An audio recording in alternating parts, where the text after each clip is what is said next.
谈判到目前为止，虽然已经获致阶段性的成果，由32%调降为20%，但20%从一开始就不是台湾谈判的目标。大家都遵守国际经贸谈判的惯例，都签有保密协定。换句话说，在没有做总结会议、确定最后的税率之前，双方都不得公布谈判的细节。台湾自然也没有例外。谈判完成之后，那我们攸关国会权利的部分，我们一定会跟国会报告，取得国会的同意。此刻不宜贸然去定位这次的谈判是成功或失败。这个时候的谈判团队跟政府，尤其需要在野党的支持跟鼓励。你好，欢迎收看《新闻面对面》，我是谢仲。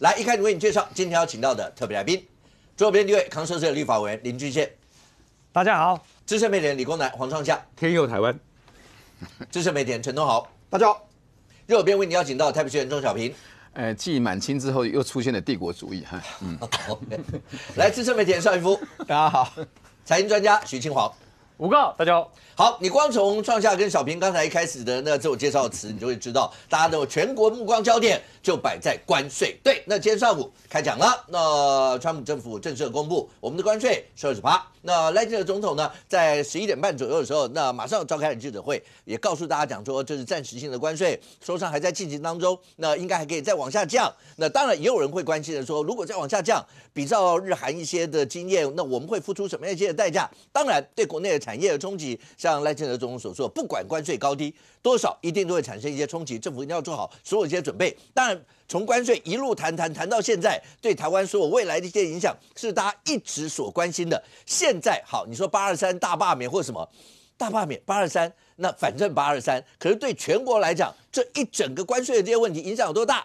在野党连上权辱国都骂出来了，执政党这时候告诉大家说，一切包括在野党要支持政府，大家一起对外来创下。刚才您的词天佑台湾就知道了。那这一次的20%，政府告诉你说，那这是暂时性的关税，所有这些，那未来呢？大家关心的是，这是暂时性，那接下来呢？刚刚我会讲天佑台湾是什么？因为我突然之间早上起来7点半看到记者会的时候，回到了 COVID-19 来袭台湾的那种心情。因为这个时候只剩下同岛一命的绝对觉悟。因为这个冲击将会非常的大。我们很多人看到说啊，数字上心里还可以安慰嘛，32变成了20，是20%，好像减了很多嘛。可是有很多时候，对于在第一线拼搏的那些中小企业、那些产业，包含高科技产业，20%这个数字不是这样子看的。然后当然我们也知道，川普的个性就是漫天叫价，坐地还钱。所以我们当然知道这是暂时性的数字，我们也有希望可以再继续的往后谈，但是往后谈给的是什么？那个恐怕也要更关切。怎么讲呢？今天当然就出来了20%，大家哇傻眼。可是20%的一个冲击在哪里？你不要去跟印度比，印度只有2.几输出到美国了，所以印度根本不鸟你嘛。因为印度关税川普给他200%，印度也不受伤。可是我们的企业出口竞争对手叫做日本和韩国。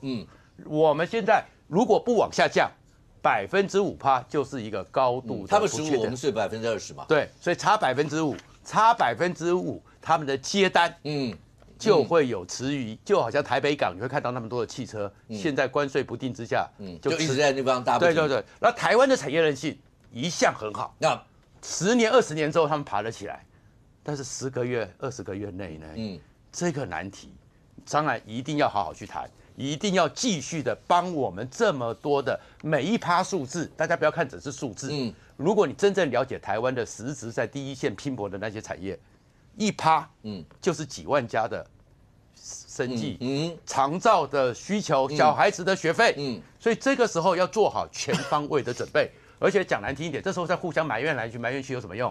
因为大哥才是理你小弟你的内讧哦。你中间蓝白在那互相抱怨啊，绿的抱怨啊，骂来骂去，大哥根本听不懂这些啦。大哥只要看你的。大哥现在只在乎美国再次伟大。对啊，大哥就是我现在大减税，大而美。那我美国人缺的钱，小弟给我送保护费。所以就是要保护费。好，可是接下来问题更严重，大家其实更关切是你要什么保护费？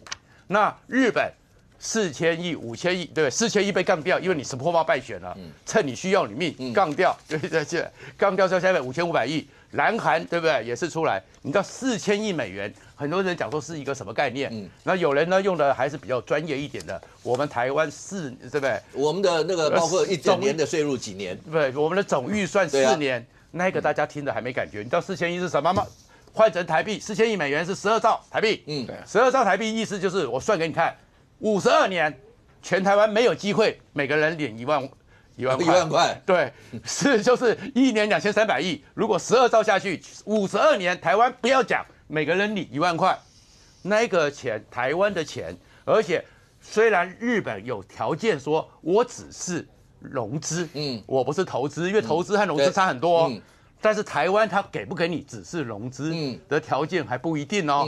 然后第二个呢，对我们来讲更大的一个在戒慎恐惧的是，还有232。现在全场大家还在等232，还要等232。其实有很多时候，我们的护国神山强得很。台积电绝对可以处理。汇损前一段时间，台积电也可以处理，但是它的后面的厂商呢？它的协力厂商呢？台积电可以说你给我20%没有关系，辉达你出10%，下游厂商你帮我出10%。可是毛三到四的那些高科技下游厂商，你怎么去撑10%呢？然后还有现在的状况，我们汇率是不是赶快好好的悄悄的把它给贬回来？你知道前这2个月的汇损，好多百大企业一整年的营业额14%的汇损，一整年的营业额都白做了。所以其实这个冲击是全台湾，所以这个时候同岛一命。然后这个时候呢，假如说我们要拒绝，你能拒绝吗？你能够拒绝吗？你拒绝去跟古力演讲嘛？你敢拒绝的人，你去跟川普讲嘛？连现在台湾人。川普看到台湾人就想到郭台铭，我跟你讲，国民党要小心一点，对不对？所以整个情势是很坏的。OK， 所以我说这个叫做海啸的一个警报。然后更重要的是，最近有个新闻让你觉得更要戒慎恐惧。我相信台积电也面临极大压力。为什么？在最早的时候，川普刚上来的时候就喊出了那个协助 Intel 投资 Intel，这个东西那个要不要有合资公司还是什么类似这些？然后后来计划，魏哲家说绝对没有嘛。为什么绝对没有 ？Intel 和 IBM 他们实验室里面做了出1.8奈米做出2奈米，但是他们缺一个事情，他们没有制程能力，他们没有工业化大量生产的能力。那如果台积电把这个压箱宝都给了，那我们台湾的护国如果派200个工程师协助他，把它量产呢？我就协助啊，就是说，如果他们有了这个，好不好？那个，那我们的护国神山就再也不是全世界最高山了哦。所以后面其实我们要关切的，或是全岛要有同岛一命的精神，是面的是川普海啸。不过这边呢，我也奉劝一些极端的蓝军的朋友。有很多时候我们要承认台湾的一个处境，有2个大家伙，一个要你的钱，一个要你的命，有时候我们选择还是想一想，要命和要钱总是要做一个选择。OK， 这时候真的能做到同岛一命吗？当然，你看到各自阵营都出来，包括喊话的啦，这些圣货这个抨击的非常的强烈。那蓝营的中委再次讲说，希望那在野党阵营能够支持政府，大家一起对外。如果讲到这的话，来财经，新华帮大家分析啊，刚刚讲到，因为。有很多观众朋友就20%，我们从32降到20啦，那也有可能再往下降。但是刚才创下点出来一个是，我们又会付出什么东西，恐怕是大家会在乎的一个。对，刚刚又提到，包括台积，只要讲到护国神山，所有的人就会绷紧了神经，因为这恐怕是包括老美要不要保护我们，要不要全世界要把台湾看得非常重，非常重要一环。好，那除了这个以外，也有人在讲说，这整个一路再往下进，刚讲到后面还有更重要的啊。包括半导体关税232啊，很多这一类的东西，可不可以跟大家讲后续的影响又有多严重？好，刚刚那个5哥问了好几个都是大的问题。第一个是对这一次这个20%关税这个暂时性关税，我要特别把暂时性关税把它拿出来，是因为这就像当初日本跟韩国接到关税信的时候一样，这个总共有3个阶段哦。这个是川普4月2号发表关税大战的时候呢，是第1个阶段哦。然后呢，在7月初的时候，这个川普寄出关税信，告诉大家还没有谈完，但你们现在关税是多少？这个是第2阶段。然后到最后确定达成协议之后所得到的关税，这个叫第3阶段。台湾现在就像是当初拿到关税信的日本跟韩国一样，这个只能当作是第2阶段的结果，因为台湾的第2阶段一直没有出炉，所以我们这个今天看到赖总统的脸书上面就告诉你，这是暂时性的关税，所以是20%。那当初日本跟韩国接到第2阶段的关税性的内容的时候呢，日本跟韩国都是25%，所以换言之，台湾的第2阶段是比当初日本跟韩国再低了5%。那所以再看接下去再谈的时候，会有往下空间到哪里，这是一块。那再来讲到这个影响哦，那我们一定可以确认说这个东西应该是暂时性的关税的原因，是因为这个如果这个20%对台湾来讲是最后的关税的话，那影响就非常重大了。我几乎可以确定哦，这几个产业一定会受到影响。第一个，在台中的这个工具机的产业，它的平均毛利大概只有3%到4%左右，好一点的毛利也只有到10%而已。所以如果汇率发生损失，而你关税的部分呢，台湾跟韩国、台湾跟日本，因为韩国、日本跟中国现在几乎是变台湾的工具机的大竞争国家，所以如果我们连关税都输它2%的话，那你台中的这些工具机业者马上几乎现成的你的竞争力马上会流失，接单就出问题。对，然后接下去像比如说我们在彰化的这个做水五金，像水龙头这一些的水五金产业的特色是哦，它出口美国占它的台湾的水五金产业大概52%到56%，都是以出口到美国为主，是非常大的主要出口国家。所以呢，如果我们的关税比其他国家来得高的话，那你旁边周围像越南这些潜在的竞争国家，它比你的产品竞争上就有优势。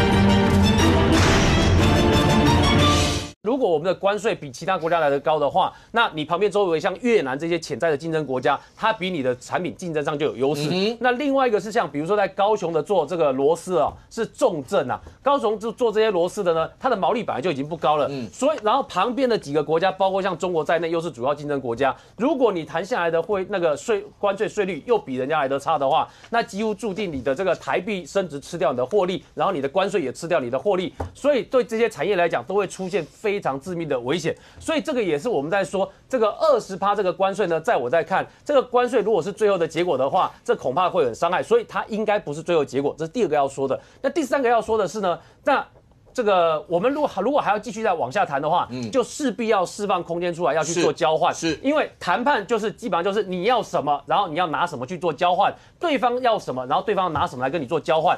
谈判就是一来一往的过程，所以你不可能既要也要啦，就是我既要低关税，然后呢我也要什么都不换，这是不可能发生的事情。所以呢，从这个我们给大家看哦，已经达成协议的国家，在关税在20%以下的国家是包括像越南、菲律宾、印尼、欧盟、日本、英国的部分，其中谈到最低哦，8月1号拿到最低的是英国啦，大概是10%。然后呢，日本跟韩国拿到的都是15%，欧盟也是15%，印尼跟菲律宾是19%，越南是20%。所以这也是为什么我刚刚前面在跟大家解释，如果台湾只有拿到20%的话，这是不得了的一件事情，因为你会发现连菲律宾跟印尼拿到的关税都比台湾来的便宜，不是只有先进国家的欧盟跟日本比你便宜，是连印尼跟菲律宾都比你便宜。那这样子对台湾的比较低阶的产业来讲，影响力就会非常的大。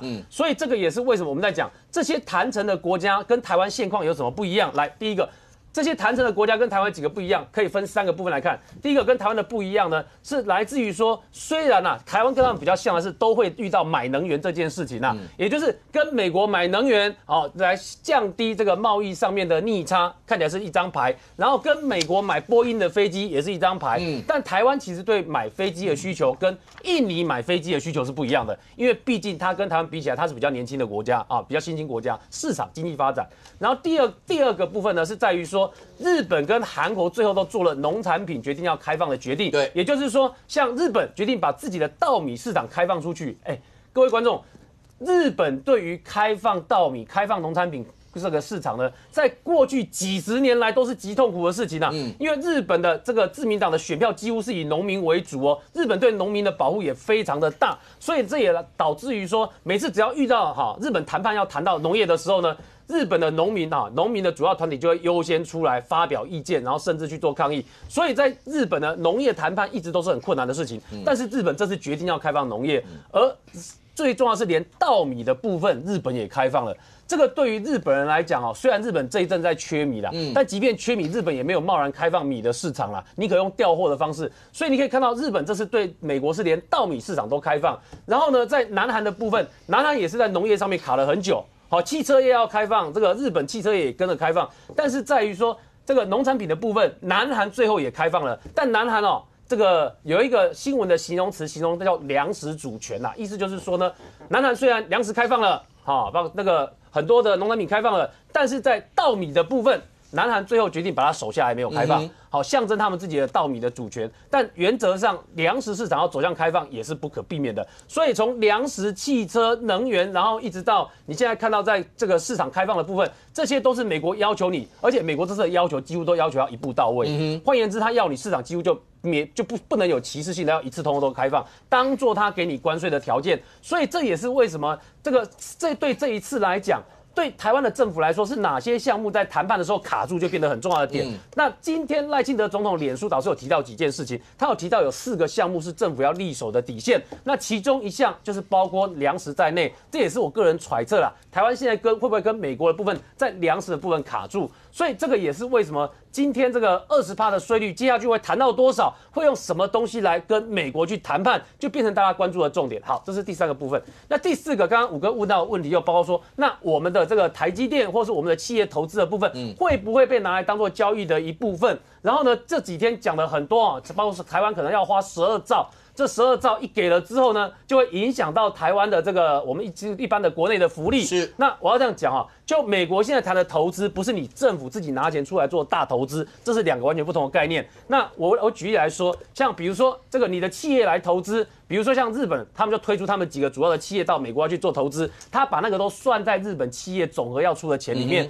日本的5500亿美金的投资是包含企业投资在内，然后日本政府呢，它有一些官民合作的基金，协助再去主导一些把这个企业合作呢，然后把钱再投到这个投资里面去。所以日本政府自己对外的讲法是5500亿美金，日本政府实际出资只有2%，也就是大概110亿美金左右，其他的钱呢都是用融资，然后或者用其他的方式呢去筹钱来做投资，也就是日本政府实际要掏钱大概掏110亿左右，那其他可能是来自于民间的钱，来自于银行的钱，来自于其他基金的钱，这是日本的做法。那对台湾来讲，台湾政府呢最近有在做一件事情啊，就是在汇整台湾的企业要到美国投资的意愿，所以我们从最近光是过去这1个礼拜的数字啦，台湾的企业不是大家看到只有这个台积电要到美国去投资而已，台积电到美国投资1000亿美金所以台湾现在端得出来的已经有个1000亿美金了。台湾现在还有这个伟创要到美国德州要投资4.5亿美金，这个是过去这3天的新闻然后台湾包括英业达要到美国投资将近1亿，大概8500万美金。台湾微星要到美国，目前小投资1000万美金，后续还会再做加码，所以等于说你可以看到，在台湾的这个经贸单位，它等于在汇整台湾的企业，最近有多少企业是决定要到美国去投资，所以它会变成台湾企业的一个投资的金额。而这些企业因为到美国去做设厂，像我们刚刚所提到的伟创跟英业达，它都是要设立伺服器为主，设立伺服器就告诉你，它是要提供美国的 AI 这个产品为主。所以换言之，台湾的这个投资金额呢，不单纯是由政府部门来兜，所以那个所谓的12兆的这个讲法啦，副总召这个12兆的讲法呢，倒没有全部说那个钱都是由台湾政府出钱啦，所以等于说企业出的钱可能才是真正的主力啦。秦网，你有没有听到刚刚小平跟创夏在对口的时候有那一句话？因为尤其台积电投资这件事，它不单是金额投资的问题，它对台湾人的心理上面。有更重要一块，就护国神山4个字。对，大家长期以来，蓝营一直担心的就是什么台积电变美积电啦，然后包括如果所有的成熟制程全部都被学完以后，那我们在老美眼中到底价值还有多少？那对老共来讲的话，如果万一两岸有任何状况，老美还会进圈，这个已经不是单纯经济投资1000亿、2000亿、4000亿多少亿，而是在于说我们整体的护国神山还会不会是我们的？会不会是我们真正的属于我们的护的？这个是除了经济层面，还有心理层面，还是我们的，但是不是独一无二。那就没有了。那等于对大家的感觉，对大家来讲，全世界重视我们，就是因为这一块啊。这一块会不会产生什么样的质疑？好，那当然，这个我回答这个问题，我大概已经回答2年了啦。就是说，到底会不会台积电变成美积电，然后从此的这个我们台湾的护国神山台积电呢，从此就不是只有这一座，从此就变成有很多座。好，在回答这种很政治的概念之前，我们比较具体的说啦。就说我认为台积电就还是台积电，台积电的技术仍旧是以在台湾为主，然后呢，台湾的台积电的制程跟技术永远都是全世界最先进的。那为什么我会做这个结论呢？当然我会告诉大家了，说第一个。这个台积电就算到美国去哈，美国现在在解决很多的问题啦，包括现在美国的这个台积电在做设厂的时候呢，他们当地的太多的环保劳工法规呢卡住它在建厂的时候实在是很不顺啦，所以等于说等它整个做起来，到台积电达到台积电它答应美国要做到的那个金额为止，至少需要花8年左右的时间，而这8年左右的时间，就算让它进到它的先进制程3奈米或是2奈米都无所谓，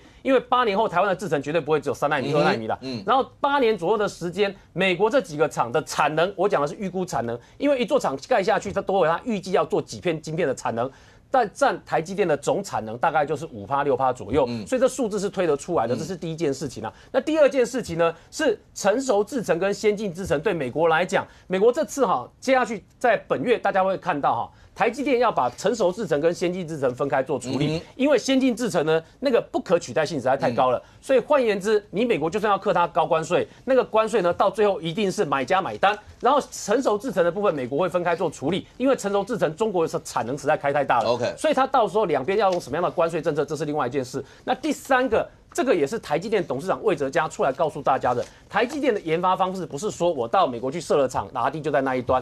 台积电的做法是这样子：我在研究先进制程的，包括它的材料，包括它的零件，在哪一种温度、湿度、压力的条件之下，它能够做出这样的制程的这个工序。这一件事情是在台湾的台积电在做的。然后每一个厂的个别厂的改良，比如说在美国厂的改良上的研发才会交给当地厂的研发去做。OK， 换言之，在最新制程的部分，永远都是留在台湾在做这件事情，以及最新制程它所符合的工序，包括设备。包括零组件在内，而这些设备跟零组件跟大家想象不太一样的是，它不管是哪种设备或是零组件，好，比如说一台设备可能会有上千台的零件的，这些东西都要在特定的温度、压力、湿度下才能够做得出来。那这件事情为什么我知道？是因为我有很多朋友在做这些供应链的，所以呢，不是在单纯说中国我复制了这个零件的长相，拿到中国去了之后，它就一定可以用。所以这也是为什么台积电它的技术上的优势能够领先到现在的原因呐。这也是为什么魏哲嘉出来告诉你说，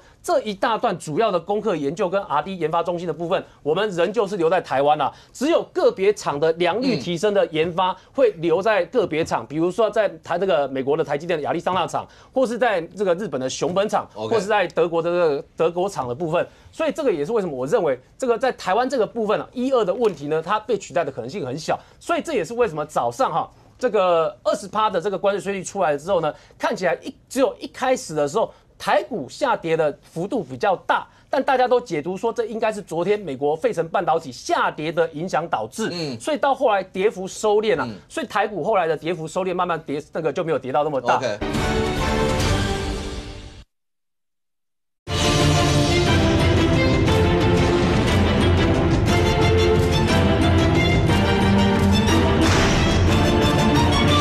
所以到后来跌幅收敛了，所以台股后来的跌幅收敛，慢慢跌就没有跌到那么大。而这种关键是台积电在过去这段时间反弹的幅度已经超过了20%以上。OK， 好，那这整个来看的话，所有电视机前面观众朋友，你觉得关税公布以后对你有什么样一些影响？有可能就觉得反正我务农，那关税这些东西没有。那如果照刚那样讲，包括你看日韩，那农产品，而且过程当中其实农产品可能也是台美之间磋商非常重要的一块。好，那。就算你务农，会不会有什么样一些影响？刚刚讲到，更不要讲工具机组啦、高科技啦，所有这些大概都会影响到这些，跟你个人有没有影响？当你的公司如果刚刚讲毛3到4会不会出现影响的时候，跟你个人会不会出现一些影响？你大概就知道。这就为什么全台湾都在关注的关税到底多少%，或是能降多少，那我们又要付出多少？好，可是接下来就是用政治层面来看所有这些问题。来，小平，那包括今天从朱立伦主席，因为他本身是会计学博士，对，他说20%如果换算汇损什么，他说还是32%，这也是赵少康脸书被灌爆的时候，他出来讲没有，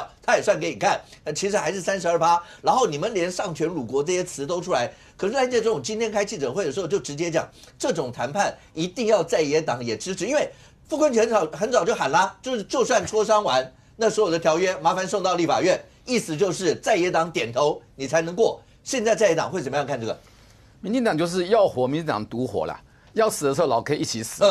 这时候找国会背书，什么时候那么尊敬国会过？这第一个事情心态嘛，大家来共同分担呢、这是业障吗？这是台湾的业障吗？还有8个字形容叫上权入国，全盘皆输。郑丽君还被副代表称赞很难缠的对手，很厉害了。你根本就是女版的李鸿章，好不好？扯什么嘛？不，到现在还不认错，我就快疯了。好，第二，我问你啦。去年是不是大概贸易的顺差700亿美金？我们跟那个老美，之前那个300-400亿，去年特别多。干脆我1毛钱都不要赚你的啦，你也别，我都不要赚你钱，你要我买的天然气什么我都补给你，你也不要动我台积电，也不要我像日本，我们的国力是日本1/6、1/7，我们2300万，他是1亿5千万人，韩国6-7千万人，我们2000多万人，一个光日本他补了多少？4000亿，对不对？我就我要采购啊，各种投资美金。那台湾该多少？台湾目前是听说是9兆3000亿。你说的是台币？你不能把我讲美金，我讲美金，台币9兆台币。那日本是不是12兆台币？对。台湾凭什么我9，你12，我是3，你是4？我应该是你的1/6嘛？我为什么是你的3/4？我完全无法理解。还有还没讲完呢，几百个人。我说军事这个顾问啊，你说是不是藏在 AIT 什么？我觉得保护台湾我都没有意见。可是也有证实过200-300个台积电的工程师是派到 Intel。这哪里只是贸易顺差的问题？哪里只是什么？我讲都很严重，要你搞这个9兆台币，严重到快疯了。我们1年平均赚你400亿美金才1.2兆，我们那么辛苦这9兆是什么概念？不止的，Intel 是台积电的宿主，宿主，他要把它救起来，这叫割肉喂鹰他要台积电设厂算什么？他去的话1000亿，后面补1600，也搞了也搞了这个多少2600亿也搞了也很多兆过去的。台积电跟 Intel 这个还没有正，就还没有确定他们到底未来能不能合作，要不要合作这些。他想把 Intel 救起来嘛？那谁救他？台积电去救他嘛？今天不救起来以后，台积电就毁了，还护国神山呢。台风从花莲进来，就以后每一次都跟这一次这个重创的台风一样，也没有护国神山，就如履平地就吹过去了嘛。不，到底要干嘛？我看还是回到意识形态。可是像那跟美国谈，那你觉得要怎么谈？现在就是讲说，那刚就讲，你跟一个超级大哥在谈这些事情的时候，美国为什么予取予求？因为你仇中嘛，他知道你跟老共是不可能有往来了嘛，那我当然就吃你，只能靠我。你跟他眉来眼去，来7364开，大国之间小国灵活就好谈了嘛。而且以前每一次国民党选举都是怎么开？喜欢美国大概70%，那喜欢习近平老共10%，那是一个10比70的战争。现在我跟你讲，也差不多50-50。习近平大概恶感下降一点，美国也升到50。这个民心在50-50的时候，你更好灵活运用，你不肯嘛，你就恨老共嘛，你就要搞一边一国嘛。我们小市民能怎样？这样搞，我跟你讲，一定落选，他不会连任的。我跟你讲，来，军宪委有没有听到？这个是国民党标准的唱衰的讲法。其实最后的关税是多少？那没有人确定，还没有人知道嘛。但是我们不要看政党政客在讲话，我们看金融界产业的反应嘛。当然某些产业会受伤，但整体上，现在一般的看法大概整理2点他所谓他并没有先绑住说，那你要投资哪些项目？他其实他后面表示后面还在谈嘛。第二个，他没有公布说台湾承诺什么。通常川普会给你公布这些东西啦。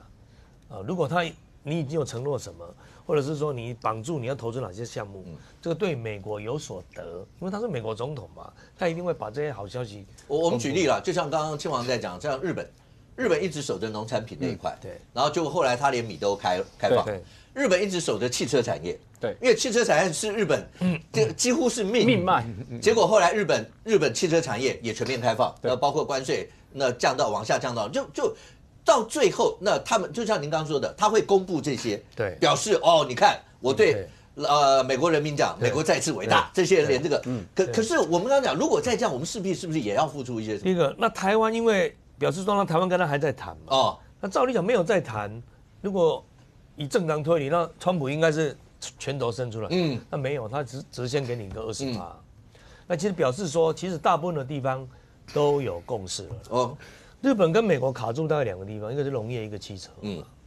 那跟台湾哦，我觉得一个是农业啦，一个是顺差。因为他们的顺差有太大。那美国为什么到处会替他的农业找市场？美国已经没有什么制造业，美国在全世界大概还很有力量，就是它的农业嘛。因为美国都是量大、价格便宜嘛。还有农业州大部分都共和党的票仓啊，他必须也要考量他的选票。好，那川普最后你看他要求台湾的是所谓的投资啊，你不是跟你收保护费啊，投资表示也可能赚钱。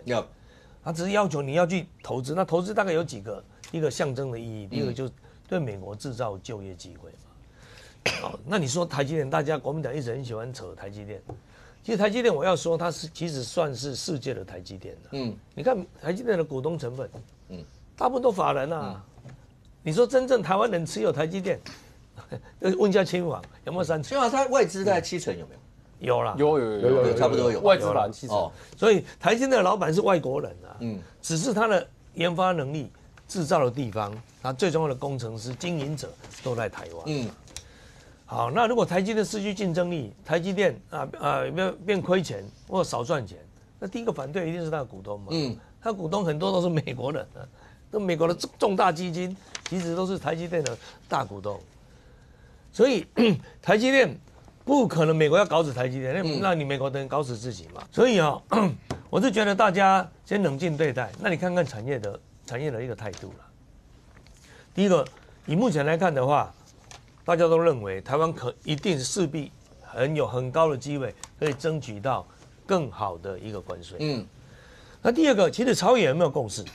在立法院通过的那个什么国家安全韧性里面，它其中有一笔经费，大概800亿，就是专门应付关税。那台湾对一些产业产生的冲击，对，这个朝野是有共识。这个不是叫国会背书了，那国民党背什么书你不跟他们不是讲说所有东西，那到最后要先送到立法院，要经过在野党同意，所有这些意思就是他们可能会真的针对这里头，包括关税或是我们到底要付出一些什么，会实质的来看。会不会造成我们跟美国谈完了，到了立法院以后，立法院如果看完，在野党看完觉得怎么可以这样丧权辱国，这个为什么要去了？不，那个关税没有到条约这么大，所以我觉得也不是一定要立法院。我那个一定要立法院，那个一定要不是这样子。而且赖总统已经说要到立法院，而且希望赖总统今天早上讲，谈完了之后他一定要送啊！你只要有签订文字上面的，没有怀疑就要送立法院。所以在野党一定会扮演什么样的角色？在野党只有 yes or no 来讲。这个时候跟在野党精诚团结，共赴国难啊。那以前呢？以前就是蓝白会 say no 吗？好吧，他一个前提哦，因为条约的东西送到立法院审查，跟法案不一样，不一样。你全部都只有全案收或全案否决，对，你不能改里面的内容，文字都不能改，都不能改，所以就只有 yes or no 的答案。所以不管他最后谈的结果是怎么样嘛，我很好奇啊，蓝白到时候你说蓝白敢说 no 吗？不是，如果 say no 的话，哇，那就有趣了。马丁有啊 ，say no 里面不是蓝白问题哦 ，say no 之后是美国直接针对我们政府哦。当然，美国全台湾倒霉，美国不会说不归请客过来。可是如果 say no 的话会怎么样？小平意思就是说你们蓝白也没有什么的，就是你们没什么选择权啊，吞了。不，平常形式上跟法律上也只能吞嘛，这第一句话。第二，刚刚青黄讲了，好像台积电去也没什么，去就去了嘛。那俊宪讲说没有一句是民进党有做错。今天投票美丽岛。一连串大罢免是一件事，关税是一件事，关税还更多的事。明天举行总统投票，你知道他输多少？输360万票这样子不用讨论。一个总统可以从赢到输360万票，人心在哪里？民心在哪里？不要讨论好吧？这是个 3岁小孩都懂的事，大家都认为没有错，不管是赖清德没有错，可菏没有错，帮他辩护的立法委员跟所有的民队都没有错。是这样子吗？这个世界，来，这个我们先回到主题，先不要乱扯，先不要胡扯了。我哪里胡扯？民调，你说我是假胡扯？假民调啊！来，继续问，我先喝一口水了。那第一个，如果民进党不好，那你国民党不是捡便宜？那你有什么好生气的？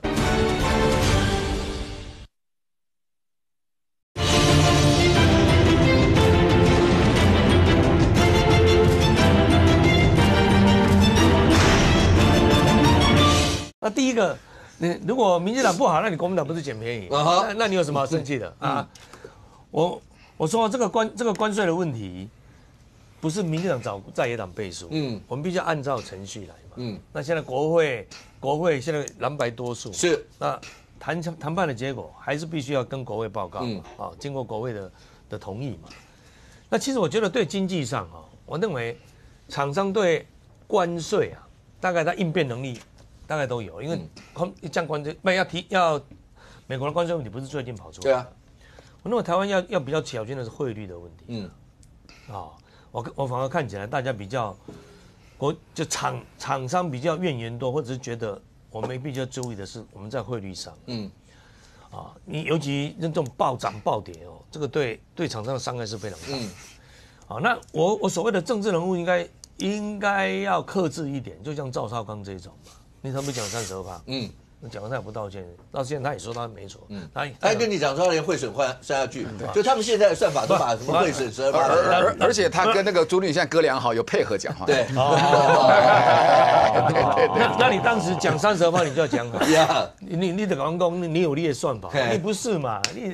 你说你有得到什么消息嘛？不过我觉得在这个状况下，国人大家要共同。小心承担呐，不是什么丧权辱国，那么你在扯到什么东西？那哪一个国家全世界都丧权辱国？我们的关税基本上紧盯着我们的最主要竞争者，我们不要高过于他，或者是说，就是说两边才不会失去原本那个竞争的基础，那我们最主要的竞争在哪里？看起来是日本、韩国，那如果讲丧权辱国，那中国那个55%了，对不对？那大家不要帮忙来笑一下习近平。所以我们应该看出了，川普一开始这个生意人当总统就是有不一样你看他一开始是乱喊3兆、5兆、6兆，喊到全世界吓了。连泰国、柬埔寨打仗都会讲说，如果你们不听我，那就30。俄罗斯，你如果再不听我，200。对，原来关税是这么好用的一件事情，而且是脱口而出的。对啊，谁呢？谁让他大啊？对，那你说全世界谁不怕？是啊，就怕他嘛。结果他原来30、50、60乱喊，你现在给你个15，大家感谢的不得了。这个就谈判技巧。但你不得不面对啊。坦白讲，为什么亚洲是小龙？为什么有日本？当时确实都是美国零关税，用他的美国市场把你们养大，不然你哪有什么龙，哪有什么日本？那美国当时国力强。那现在美国自己出了大问题，他国债那么高，那利差那么高，那美国他当然不得不调整，那你全世界当然要跟着他调整，如果你要生存的话，只是我是奉劝现在的一些在野党然后一些政客，大家不要少喷口水。OK， 不过现在看起来，来沈厚两兄弟，一夫，现在你觉得这整个光今天公布，因为赖建总一直强调这是暂时性的关税，刚刚建煌也有做一些的解释，但这个数字一出来。某种程度是不是还是会造成一些的影响或伤害？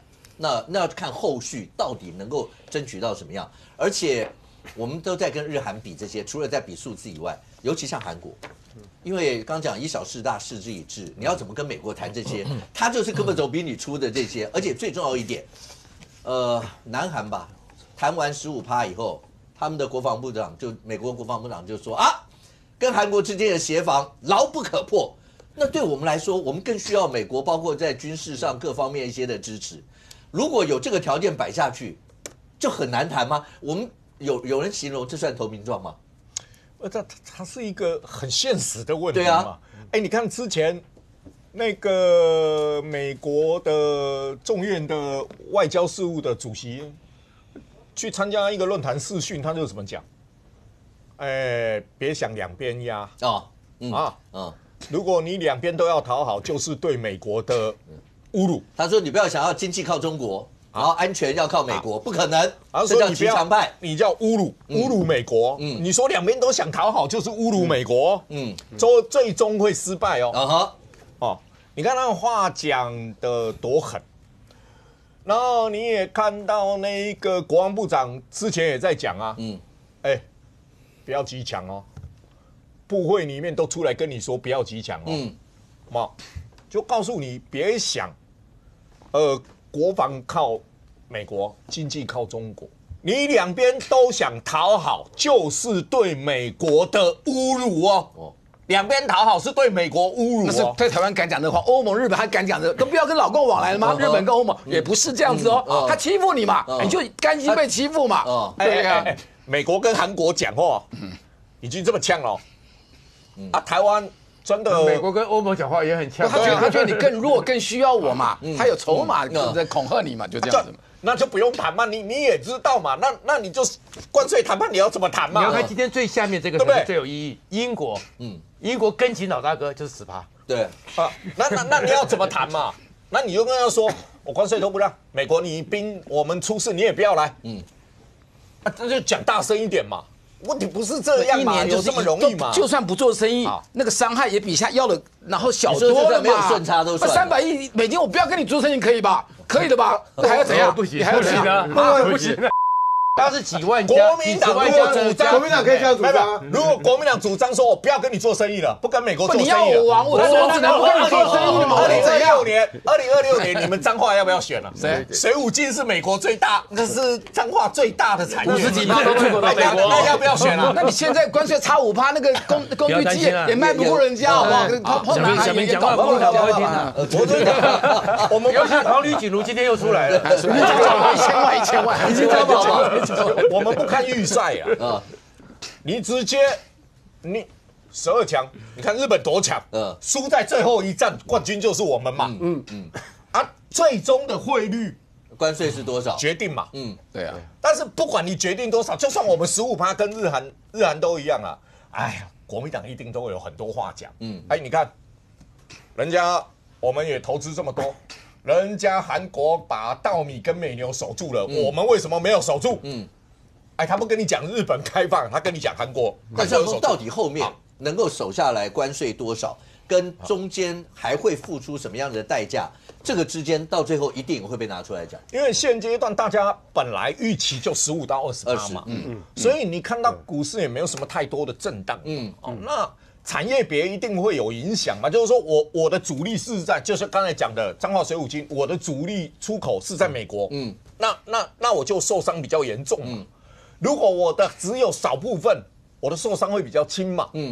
那很多产业我是跟日韩竞争的，现在20%跟15%比，要怎么比 ？OK， 我就是说啊，哎，不要讲那个什么，哎呀，你看我们32%降了12%，现在是20%啊，日本什么24%变15%怎么样？哎。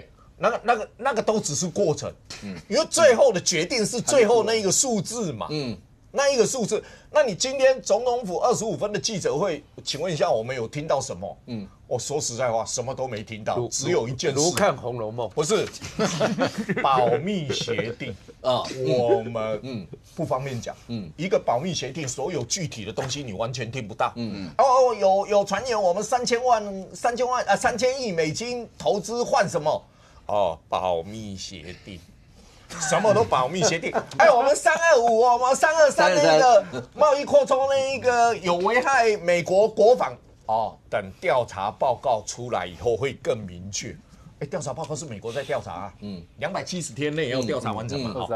那我就说，整场记者会25分钟，我也没听到什么东西，只告诉你一个，这是暂时性关税。那不用讲了，脸书我们都看完了。那现在最大的问题是。国民党能挡吗？我告诉你，国民党根本挡不住了。对，只有最简单的一句话啦，送过去以后，美国只要讲一句话，如果你们不同意，我们恢复32%。国民党敢不同意吗？你28%，你丧权辱国，你怎么样？我们不能同意。那美国只要讲一句话，28%不同意，那我们恢复那个解放日的32%。不用啦，不用了，他多个5%。哎，不用了。CIA 说，我们最近看到旧档案，那全部人就说，你说20%就很惨了啊！你不给他过32%，你要不要？所以我就说很简单嘛，国民党有抵抗力吗？但是中间过程该骂能骂的能什么的，当然一定会就尽量骂啊，骂完以后还是然后骂他们不是我们在野党的天职嘛？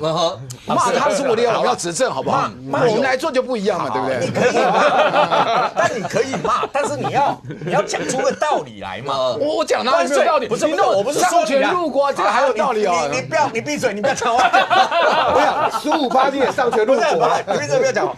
关税有20%加汇率12，所以我们关税等于32，这样计算的吗？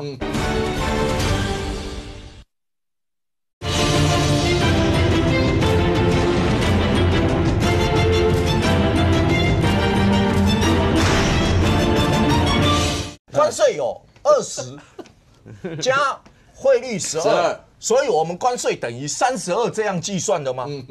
有这样计算的吗？如果要这样计算的话，全世界我们做生意的，其他国家全部用美金计价的，那全世界我们只要去的国家全部加12%关税吗？是这样吗？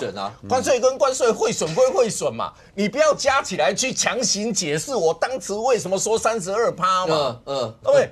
啊，当初你就是咬定我听到的消息，关税就是32%，哎，你当初不是说我听到的消息，关税加汇差就是32%？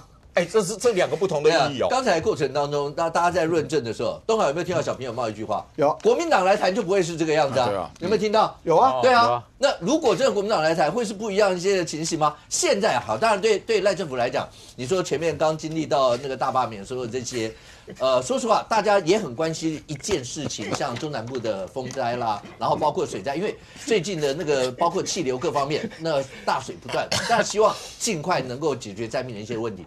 但所有这些今天关税再出来，后面当然还要再谈，看能不能把战争性关税再往下压。这一连串的对赖政府来讲的话，真的，那你说谁碰到这个的话都很难吧？因为大罢免的结果，再加上现在这个状况，对赖清德总统跟民进党政府来讲，这个时候当然是内外交迫啊，这个不用怀疑啊。我始终相信一件事情啊，就是考验的时候是证明自己有没有能力的时候。过得了关，你就可以谷底翻身。但是过不去的话，雪上加霜嘛。这个大家每一个人都可以感受到，没有很复杂。好，所以你眼前他对赖清德总统来讲，两关嘛。那个灾后重建救灾那个事情，当重中之重。是，而且那个是民进党的大本营。因为像台南那个嘉义，这都不用解释，大家都很清楚，救灾的结果直接会在明年有反应。关税关税这个就是真正麻烦的事情。好，那也不要笑赵大哥了，那个32%嘛，那就是罢免前的选举议员嘛。那如果国民党要证明自己的能力，你知道关税这件事情最终是丑媳妇要见公婆的。也就是说，你说赖清德总统今天的记者会很短，时间不长，因为还没谈完，等于是暂定20%嘛。好，那第一个就是第一关，每一个人你去就是主观感受，你觉得20%对你来讲是好，还是还 OK， 或者是你觉得不好？当然不会全部的人都觉得好了。那20%那个心理上的那种 shock， 应该我个人是觉得还好。但是因为还没谈完，所以他不可能再公布什么。好，可是为什么讲丑媳妇见公婆？你最终要公告的，你跟美国签了什么东西？过程你还可以保密，那你最后不可能不公报。比如说你刚刚讲到台积电跟英特尔的事情，他不可能保密。为什么？台积电上市公司，如果他跟英特尔之间有任何的 deal， 他要公告的，要发重讯，是，他没办法隐藏的。那在后续的，他一定会跟232那个会有联动。那个地方民进党能不能谈得更好，不知道。但是这个能够花多少时间？今年一定会知道嘛。2个礼拜。然后再过来就是那国民党，因为蓝白在立法院多数嘛，因为讲这个一定会送到立法院嘛，他一定要去报告。那国民党在这件事情上要 yes or no，他没有其他选择。你要不要背书？简单讲啦，在野党对于这个谈判结果要不要背书？如果你 say no 的话，好，那台湾全体面对。台湾全体面对的时候，不是只有赖清德的事情。对赖清德固然有冲击，但是一般人会不会这个时候能够接受国民党的 say no 吗？我不知道，因为到时候就有民意才能告诉你一切。那眼前这个过程，你现在讲那么多，意义不大。现在就是等这个时间有多久。很快就会翻牌。OK， 小平刚才过程当中有特别包括谈判代表讲说啊，就是当年的赖清德，就是当年的李鸿章或者什么，你讲李鸿章那时候签了马关条约嘛，整个谈完以后会变成这样，然后又丢了这丢了那这一大堆。但是如果真的讲，创下李鸿章挨那一枪，挨了那一枪以后，好歹捞回来了一些东西啊。其实谈判有很多时候是一个技术。我要讲的就是，来现场这么多媒体了，来，台湾不是第一次跟外面谈判吗？对啊，我们从从那个入关谈判，然后中间跟美国跟世界就有多少的一些谈判，我们就把这些拿来，包括我们国内也承受过很多冲击嘛，来让大家知道一下我们这个谈判谈过多少。这个李鸿章他那是那一枪嘛，那一枪帮清朝保住了那个东北嘛，本来东北被割掉。其实有很多时候，你跟到大哥的时候，跟大哥怎么会给小弟有讨价还价的空间呢？所以有很多时候谈判这是一种无奈。而这种无奈里面呢，能够过程中让人民有没有心理的准备，或者是最后换一点回来有个交代，很重要吧？我们知道，其实我们跟美国谈，因为我当记者，行政院开始就是火鸡嘛，超级301嘛，记录 GATT 嘛，那时候大家最有名的。蒋经国时代，萧万长就去谈了嘛。那谈的时候，萧万长最有名的是什么？被黑鸡蛋嘛。那时候国贸局长，第一个国贸局长，蒋经国非常欣赏，叫到中常会来报告。那一颗鸡蛋是国民党李焕安排人去 K 的。K 完之后是中央社马上发稿给中央日报当头版头的。那个东西就是我们有情绪啊，拿给美国看呐。所以有时候谈判是要这个技巧。没有办法，而且我记得萧万长那个照片，那个超清楚，那个鸡蛋砸的，然后那个蛋汁还在流着，还有脸上，对，还在流着那个，哇，那时候竟然看一个官员，国贸局长，哎，对啊，然后就被打成这样，就是你看国人都不忍了，蒋经国都疼惜了，换一点回来然后另外一次呢，超级301的时候，李登辉、麦朝臣、梁国树在官邸整夜没睡觉，然后鲁兆东、江炳坤守在饭店外面，那时候只能传真机，还没有 email， 然后一直传来传去，然后到最后要定案的时候，反正大局都定了，总要拿一点回来交代嘛。萧万长那个日夜颠倒，牙痛很多，一天晚上一早先去拔11颗牙，拔11颗牙，咬着那个棉花在那边滴血水，滴到美国代表说 ，Vincent。好了，这个我们就不坚持了。所以谈判就是要玩这些技巧嘛。如果人家公开跟你讲说，我没有叫郑丽君拔牙，对不起，我只打落牙齿破血吞。这些故事都要谈完后才会知道，才会知道，当时都不知道。但是其实就是，如果对方说你很难谈，可是大哥说，其实我们都知道说，也许还要更有技巧一点。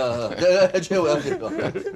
第一个啦国民党一直在批评嘛然后第一个，那是不是请国民党提出你认为关税谈到多少是好的？你国民党会同意会拍手？你讲嘛？0吗？3%、5%、10%？他一定不敢讲。你民进党达到了怎么办？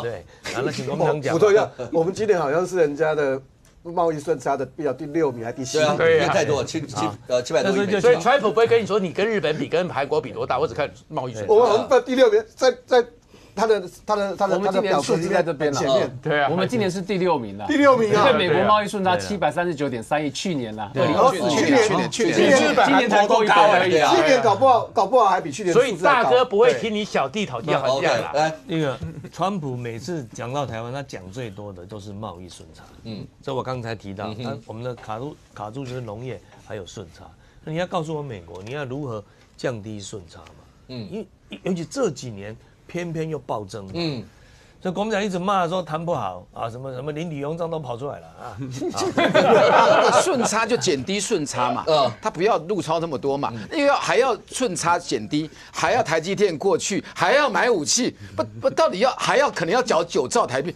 到底要怎样？美利坚到底要怎样？你那几千亿美金不是送给美国，是一个投资嘛，那投资你有可能赚钱啊。对不对？所以你还要看他详细的内容再来批评嘛。那请国民党骂以外，你告诉我们嘛，你的目标是几%嘛？如果那表示你国民党如果今天是你去谈，你可以谈几%？第二个，国民党不敢讲嘛第二个，国民党一直要求那你要公布谈判的经过内容。全世界这几个月都坐立不安，都来谈。那请问全世界有哪一个总统或者是什么总理有去报告他跟美国谈判过程？如果有的话，一定收视率超高。你全世界都来听听看，那你到底去跟谈什么？根本没有嘛。黄国昌出来就直播了，讲得好，讲得好，讲得好啊！他当场就想直播，他跟川普一起直播，他厉害了他。日本总理有没有去报告？韩国总统有吗？有，那个4则都到国会去，完全都没有，完全都没有看到你跟他谈什么嘛。所以谈判的某些地方，他说有保密协定，这个也是必然。如果今天我们台湾要求人家来跟我们谈。我们也会有同样的要求嘛？其实谈判的结果当然是大家承担嘛。那执政党一定承担最重，所以民进党当然会尽全力去嘛。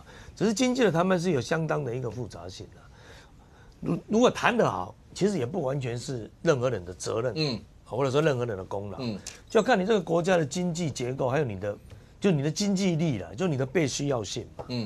我认为台湾的被需要性是很强，因为美国骂我们顺差赚太多，那我什么地方赚你钱？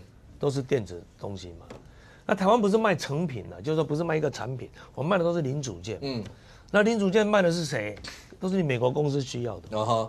那你把我的关税弄很高，那你美国公司的最终产品的价格不是提高？你不成本不是增加吗？所以这个经济谈起来是很复杂。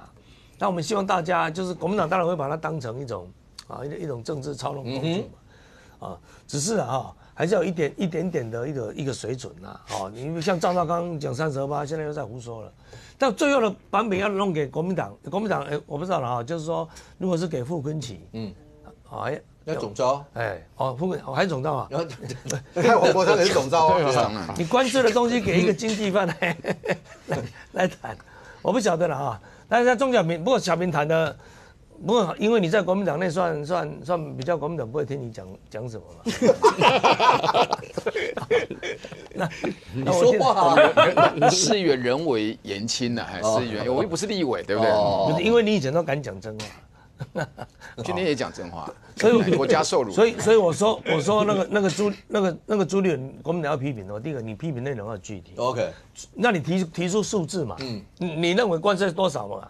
来，小平，在野他学个政治 ABC， 在野是不要提版本，在野提版本提的不好被骂，提的好执政党拿去用，谁说在野要提版本？这是基本的 ABC 公共政策特别条例你们不是提的吗？是嘛？我是说，因为在野只有一个目的。就是监督那个在朝的取得下次的执政权，就这样子而已。好，再拉回来呢，我觉得整个形势事实上如果谈得好的话，民调不会掉成这样子。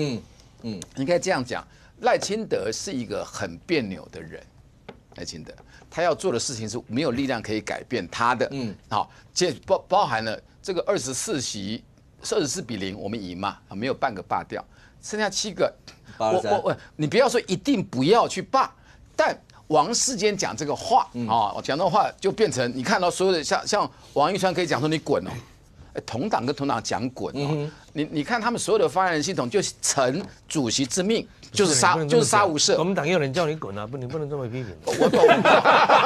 重点我没有谈国民党的事情，今天是王世坚谈罢免这个事嘛，对不对？我们个人的人跟人的恩怨嘛，那是另外一回事，派系斗争。可这个是大是大非，要不要这个7个洞不是不能动，也当然撤也撤不掉，那7个这个连都是民间人，你们也管不到人家，但怎么做比较好？可是这个言语一出来以后呢，王世坚就是杀无赦。就回到了肃杀，就回到想起以前那个2008年那一次叫什么？那个叫什么？那个11扣中国情的时候，你知道中国情那个是王世坚搞出来的？是王世坚要搞他嘛？王世坚是候选人嘛？是大同的，输给了周成旭。结果王世坚把自己也给搞挂了。对，那一次王世坚呢？王世坚是一个很台独的人，可王世坚我认为他现在票多了，中间票多，他也有野心，但赖清德不会让他选叫台北市长，所以他往中间走也是。在人之常情，但这一次以前送东西送龙袍，这次是送掉自己半条小命，这次伤得很重。他讲的这段话，是因为这时候在民进党最困难的时候，这个的话等于是民进党传统支持认为你在伤口撒盐，这一次是以前跳海是作秀，这次是真的落海不，过真的很严重。我觉得，因为民进党这个时候去骂王世坚没有意义了，因为政党里面你应该要包容有不同的声音，但是王世坚王委员呢，我那么讲啊，他如果一开始是反对大罢免嘛，就是这一开始他就讲了，对，我自己因为做龙信花园嘛，第3场，他的办公室有人要选，然后他也去了，第3场龙信花园，然后你这个时候又忽然间跳出来讲这个话，我不晓得他在干什么，我不晓得。你说要不然就从头到尾不要去吗？不，你从头到尾都反大阪，我也可以理解啊，对不对？那你这个有点让人家觉得你摇摇摆摆的。还有王宏威只赢了1万票，中山好，你讲完哈。当你摇摇摆摆的时候，他如果未来要想更上一层楼的时候，这个在他内部会很伤，是内伤。那基本上这是民进党的内部问题。但是你说再去讲王世坚什么？王世坚不是主旋律啦，不，我跟你讲，因为王宏威这一次，因为中山是要害，大家认为是中山赢的票去补国民党优势，叫北松山，可中山打了变差不多，北松山的票就过关了，变整个方向。所以那长久以来，中山大同是王世坚的盘踞的地方嘛，他们认为王世坚没有用力，中山没有赢嘛，就赢回来，所以这个情绪就很深啦。不过这整件事情。郑元伟，可不可以请问一下目前政府的一个态度？好了，这次关税出来，你会看到有人又把经济部长郭志辉那时候不是在5月份的时候，那预估说我们会比日韩的税关税要低一些。那刚好这次风灾的那个包括水患的所有的在那看灾的过程，又有人把郭志辉的那个背影啊什么什么那个也拿来最近还在讲。然后包括现在你说从823以后，当然今天又有关税上这样一些问题。这2天就有人问了，包括卓荣泰院长。那卓荣泰院长当然有讲说，政府在各方面，他也提到说，可能也要在包括不管人事方面或各个方面，也要呼应一下民意。所以意思是说，某种程度，那你觉得是卓奎的意思是说，可能会有部分的一些的改组吗？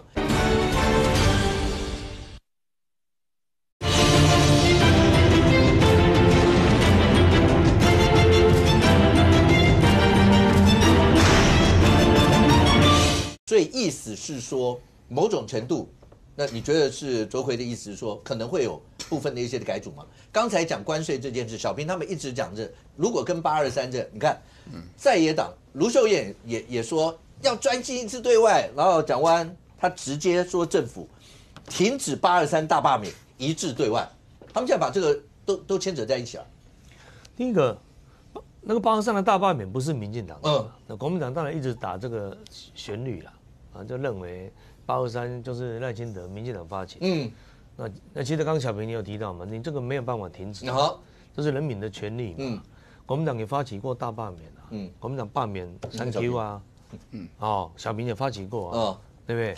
那是你发起，你到几个阶段你的权利，怎么可以说，你把它喊停，或者你叫人家取消，况且这个你要尊重发起的，但是王世坚有不同的意见，那个我也在场啊，在中常会上，对，大家都让他充分发言完了，当然会有人有不同意见，这个是民进党的传统，那在之前罢免的过程，王世坚也有支持过，他也有去帮罢团站台，所以当时他认为说这一阶段民进党不要参与，这个可能有人可以接受，但是他的要求是赖主席要出来叫罢团撤案。他是请要撤案，赖主席用总统的高度请罢团撤案。这也办不到啊，这个当然办不到嘛。这个学法院对，这怎么这个？所以大家清楚，他讲的是他的主张是这样子。那大家也尊重他嘛。那可能当然会有几个立委同仁，大家因为对了，因为刚大罢免完，成绩那么不好，大家会有一些情绪嘛。不过这个就是民进党的传统啊，不同的声音大家就讲。当然只是接下来我认为民进党的节奏大概还是会跟第一阶段一样啦，跟7月的投票一样，然后一样就是包括跟公民同行，还是会在卯足了全力下更多的一些人力啦各方面去打823。我认为在这几个选区当地的民进党的党公子会更积极了啦，他们就会发现到这个基本上罢免投票组织的重要性，那公民团体比较欠缺的就是组织嘛。OK，所以刚前面也提到了，你看，以王文的选举来讲，他原本弱的选区他打平他就赢了。那这个就是什么？他怎么打平？投票率嘛。投票率怎么来？你当然就是组织吹的动力嘛。OK。那刚才为什么要请教之前委员，包括那个问题？因为创下，你当记者一开始就是跑行政院，对不对？我最近看你在脸书上面你写了一些的文章，我刚刚讲，因为包括卓荣泰院长讲说，那他觉得要呼应民意啊什么，意思是可能会有一些部分的一些的人事的一些移动，因为郭志辉最近被拿出来讲的东西太多了一些的东西，所以确实是做某种程度对赖政府来讲的话，某种程度的跟动对赖政府会比较有利。其实我当记者以来，对不对？最常看到行政院的一件事情就是什么？行政院就是整个政治的一个运作的发动机。当然，而这个发动机如果在很多时候，其实行政院的重组或改组，都是绝对高度的政治需求，而不是谁有错谁没错，谁怎么样谁怎么样。当你进到这里面去的时候，自私欲分。所以其实我就讲白了，我一开始就一直讲，当今天出到这个局面的时候，一个战争没有不败的，能败不能溃。那不溃要怎么样？迅速脱离战场，迅速的重整部队。那现在呢？如果在那边拖拉迟延，第一个我就喜欢讲嘛，我们最怕两种人嘛，不怕死还不要脸嘛。那现在有24个打不死的，去年一整年都证明了这个行政院打不过。你现在再把这个行政院摆在这边，没有意义。因为已经是注定的，人家就知道怎么对付你了。所以这个团队、这个队伍就该换。然后第二个呢，现在这种溃败之下，情绪很复杂嘛，所以里面会骂来骂去嘛，沈伯洋啊、王世坚的，然后甚至于一些党工都开始在那边媒体里面说独家的消息，在那边讨论谁比较适合，谁比较适合。开什么玩笑？行政院长是什么位阶啊？李登辉在最困难的时候用了郝柏村，难道还有国民党党工那时候先听说的吗？难道你现在觉得节目要调整步调了？哪个来宾把他换掉？你还跟我们大家讨论半天吗？对不对？放心，我们不会，不会嘛，对不对？对，我们这些来宾都是一时之选。所以这个时候只有一件事情，这个时候就是一个人跌倒就承认跌倒，不要坐在那地上说我只是休息。然后你这个休息的时候，大家就会过来说我来扶你，我来扶你。弄到很难看，这个领导就没威信了，忍痛都要站起来。所以我说，其实这个时候你去讨论哪个部长什么郑英耀啊什么的啊，然后他们就要争论啊，我有错我没错，没有用。直接内阁重组，重组就是全部的，而且讲干白一点，全台湾讨论的话题，还会回到那些旧账嘛。所以我是说，其实这个是一个面对危机 leadership。战略的表现，而且如果你继续这样子的话，你看彭博都写了，无计可施。然后川普不喜欢，他喜欢赢家，所以我此时此刻有很多时候跟卓荣泰已经不用讨论了，重整队伍，找到一个新的目标，赶快冲出去，这才叫 leadership。好，行政院当然创下有他，因为跑行政院他有他一些想法。这次大罢免主要是针对立法院，726以后，接下来是823。来，活化石，其实好，我们从小读书，大家都讲一句话，胜不骄败不馁啦，或者什么这些词。可是对蓝营来说，就算守住了726的24席，但是这些委员的言行举止，某种程度也还是在受检视，而且检视的过程不能让大家觉得好啦，我们用一句他干不干功就小白，就是其实这个时候反而应该要弯腰一点，不要让人家觉得说因为无敌星星上升。所以接下来立法院会不会又重蹈去年一整年那样子？好，你现在看到立法院的状况是什么样？包括你不得不讲，像韩国院长就讲，这时候是不是不要推一些高政治敏感性的法案？是。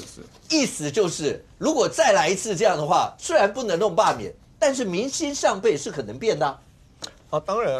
当然就应该是昨天晚上吧。昨天晚上他们不是聚餐吗？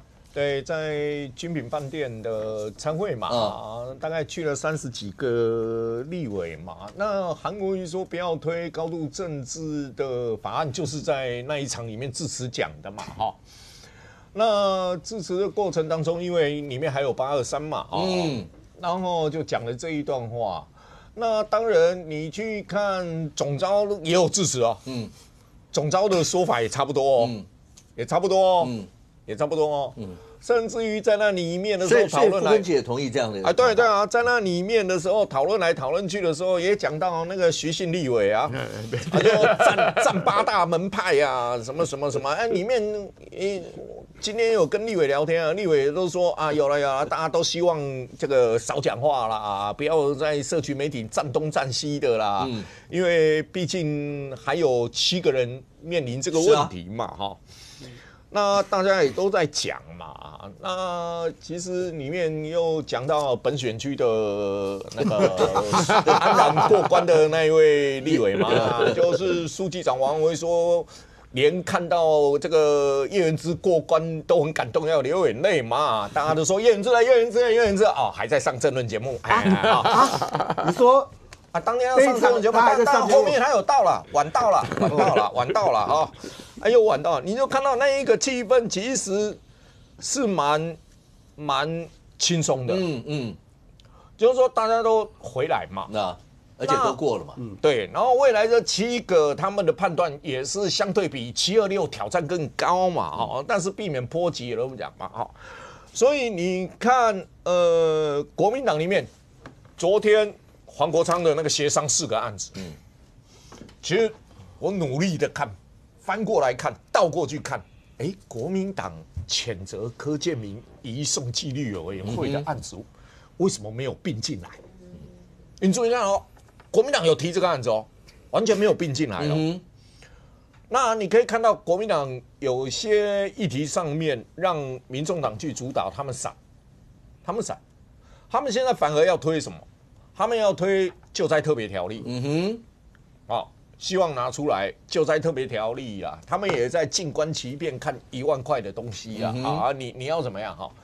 所以当然国民党短时期内应该不会有什么太激烈的问题啦。OK， 不会有什么太激烈的问题，短时间内，就等823过后，短时间内暂时不会有太多的想法，因为毕竟823还有7个，所以现阶段你可以看得出来，昨天国民党里面的氛围里面，就是希望这一段时间里面，不要去搞高政治性的东西， OK， 不要去四处征战。好，那如果这样的话，但建华，第一个，这一次不管怎么说。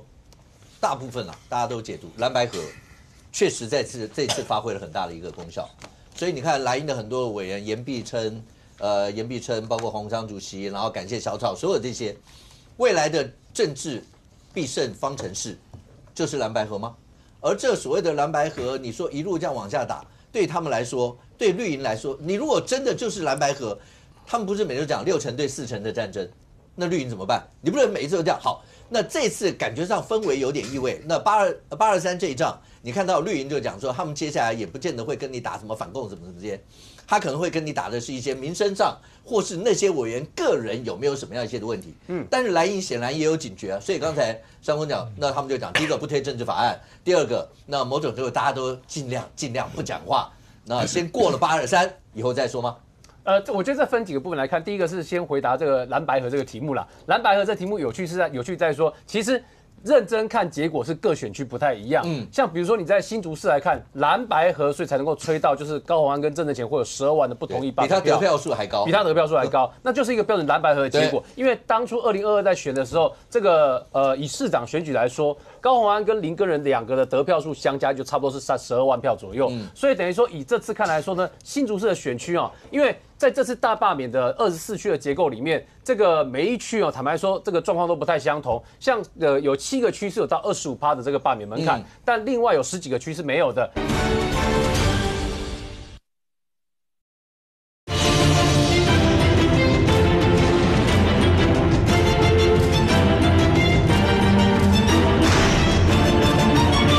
在这次大罢免的24区的结构里面，这个每一区哦，坦白说，这个状况都不太相同。像有7个区是有到25%的这个罢免门槛，但另外有10几个区是没有的。可是过这个25%门槛，其中1区是在新竹市哦。所以换言之，新竹市这个将近9万票、8万多票的这个出来投票的人里面，我相信这个真的是已经到了就是偏绿民众支持者的那个基本盘全部都动出来了。所以新竹市的结构真的是，比如说绿营对上蓝白合出来状况，新竹市的结构就是很相像的结构，但不是每区都是长这样。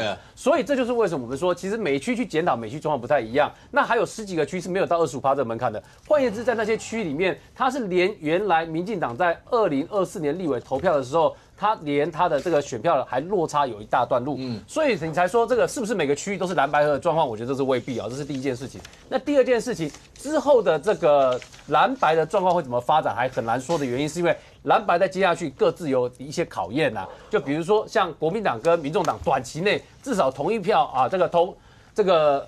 因为接下去罢免这个罢免投票跟公投投票绑在一起嘛，对，就是你投公投的投票跟这个罢免的投票两个都要一起投不同意票，还是一个投同意票，一个投不同意票？因为这教育选民难度相对是高的啦。因为你知道同样的讨论哦，在新竹市有发生过，新竹市曾经有发生过，就是有这个支持高虹安的支持者呢，就是有这个基层的啊，有基层的调卡的支持者，在想说大家要一起去投票的时候，那2张票要投的时候，是要一起都投不同意呢，还是这个1张投同意，1张投不同意？因为这个基层的庄脚呢，他没那么喜欢郑正乾，但是他去支持高虹安，所以他们一开始面对的抉择就是，我到底要2张都投那个不同意罢免，还是1张投同意罢免，1张投不同意罢免票？结果后来最后做了决定说，好吧，那就如果要动员出去投票的话，都投下不同意罢免票好了。所以郑正乾是搭着这个高虹安呢一起得到这12万票的。这就为什么许淑华一开始的时候他会讲说，那宣传的过程全部都是2张不同意。但是当小草反弹以后，当然他某种程度改口，因为就是现实上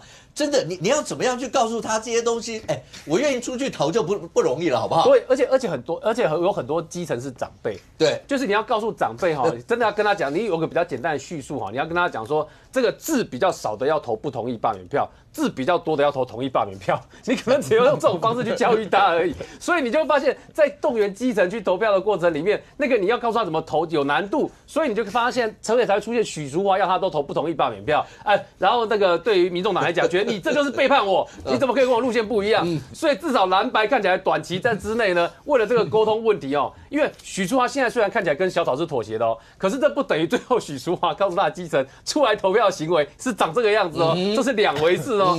好，所以呢，蓝白看起来短期内呢，这个还有其他的议题，长期上来讲，至少在明年的竞合上面也是一个大议题啊。好，然后另外是在民众党党内。现在看起来呢，你看这个礼拜跑出来的讲法，有所谓的支持2年条款派，有所谓的反对2年条款派，这里面对民众党来讲又是另外一个路线上的问题。这个路线问题更严重，是它决定到这个立委权力归属的问题，所以对他们来讲内部也是有挑战。所以这个也就是为什么蓝白后面会怎么走，这个还很难说，就是你还是要看政治的态势的发展。可是呢，第3件事情，我觉得最重要的是什么呢？是这个绿营的跟这个蓝白这边票是不是一定6-4，这个很难说，因为要看接下去的议题而定。那这一次里面哈，我光是讲2件事情就好了。就在这一次的大罢免的这个过程里面，但各位可以注意到一个现象，就是我们前面谈到的就是普发现金1万这件事情在发酵，可是其实不是这么单纯，只有对于民间来讲，只有普发现金1万这个题目。其实民间啊，第一个。对于内阁里面有几个部会首长不满的因素是持续在酝酿发酵当中的，那些不是没有声音啊。光是教育部次长的部分，在脆上面的影片，你要知道那个是破100万人数浏览，这么高人次的浏览，你说他对选民的行为完全不会有影响，这不可能的事情嘛。所以呢，一个部会首长、部会次长是这样子，另外一个部会次长你怎么知道是到什么结果？所以这些就是隐隐约约留下来过去这几个月造成的结果。好，再讲一件事情。在过去这一段时间里面，台湾第2季的经济成长率呢是创新高哦，7点多%哦，很高哦。这个以跟周边国家比起来都是不错哦。有人解释说这是因为美国关税效应的拉货潮啦。那有人解释说台湾因为 AI 的关系出口畅旺啦。那不管哪一个好，我们现在看到都是亮丽的这一面哦。关税出来的时候，确实是有企业遇到冲击的哦。我举几个简单的例子哦，你知道这个4月2号啊，这个解放日，川普在宣布关税大战之后，这个民间有很多的服务业比较高奢消费的这个餐饮业，马上就接到取消定位，马上接到取消定位。然后据我所知，有一些这个本来预计要开餐厅的老板，或是要展店的老板，本来的计划通通先喊卡。那有一些是本来已经开了，但是找到人了，然后这些 offer 全部取消。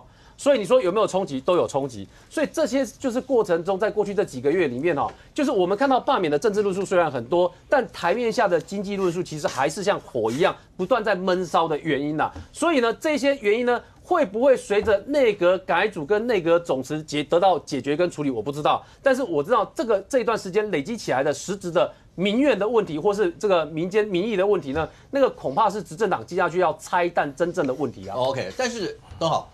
但蓝白阵营那有一件事情，说蓝白合之间有一件事情对他们来说应该是口径一致的。譬如说，这次726结束完以后，蓝营也有人直接喊说，那除了不管说普发、优然这些，柯文哲有人喊说释放柯文哲，释放黄旅。小平今天应该很高兴，因为黄旅1000万交保，1000万交保嘛，交保金太高了，1000万。你先太高了哦，好歹有交保吧，对，好歹有交保，1000万很重我觉得。对，但都好，这些事情对蓝白来讲的话，这次把所有的，包括柯文哲，包括甚至国民党，因为那个所谓的死亡联署，所有人都叫做司法的这些，就口径一致，全部都出口是这样。那现在看黄仁锦如是那1000万交保出来了，这所有在未来，你觉得对这个态势上面各方面，对政坛会有什么影响吗？还是柯文哲啦，柯文哲就是让这个白的选票还会坚定的反对民进党嘛。那黄仁锦如出来，今天法官在那个过程当中有特别问嘛，他就要确认黄仁锦如说全部都认罪了。因为黄律的律师帮他递状嘛，全部都认，全部都认。检察官呢有反对意见，那检察官的反对意见有点好笑了，他是用赖以任申请调查证据，赖以任调查证据。怎么会去扯黄旅呢？是啊，所以检察官就有点为反对而反对嘛。好，那你既然是为反对而反对，法官觉得不是理由，所以就1000万交保。1000万或500万或者2000万，这个对黄旅来讲都不是重点，重点是可以交保。好吧，已经搞不好这个时间搞不好都已经交保了，就可以回家了。可以理个头发，过个火炉。这个。对国民党这一块来讲，就是大罢免的伪造文书的事情就告一个段落。可是柯文哲的事情没那么容易。柯文哲的部分，除了他跟应小薇之外，其他人都交保了。但是也暗示着一审法官的合议庭快要宣判。那审期间都交保了。就快宣判了。那他上次延押才2个月，这个在法律程序上没什么好讲的。那政治效应呢？大罢免的时候反映过一波。那2026的时候，应该可能还要面对。我换一点插一句话，2个月后，如果太上皇回来了，这个是大家在这个时候如果要交保出来了，这个时候就要看高院法官好不好？因为他一定接押，由高院接押嘛。因为我在猜不会这个一审不会2个月嘛。不是，你要高院再接押。那白银不疯了？对，可是放回来了，可是夺门之变了。谁敢？这个谁敢去跟高院法官说？可以不拜托你不要压柯文哲？谁敢？不是，那是司法的问题。好，我们再回到这个也是政治问题哦。但是我们回到创下刚讲因为黄国昌的讲法是赖清德也放人。那真回来了，对不对？赖清德放他。一直喊嘛，要赖清德放柯文哲嘛，就是要赖清德去跟法官讲嘛，对不对？对。赖清德敢做这个事情，他如果被抓到，他可以叫法官放人，你觉得那个总统他还当得下去吗？所以黄国昌本来就讲了一个不可能做的事情。但是刚才创下讲的就是，如果要是法院最后裁定交保，柯文哲可以交保出来。创下刚用了夺门之辩，就是明英宗在夺门之辩以后，伏瓦之辩以后，明英宗被瓦拉俘虏以后，过了7年左右。那后来呢？有一天，当时的皇帝是景帝坐在他还没上朝，就突然那边已经我想到想了上朝，我想到就夺门之辩啊！我想到一个方法了。黄国昌继续写脸书，柯文哲的小编继续写脸书。继续影响证人，然后那个高院法官说：“你怎么还在骚扰证人？再压人啊？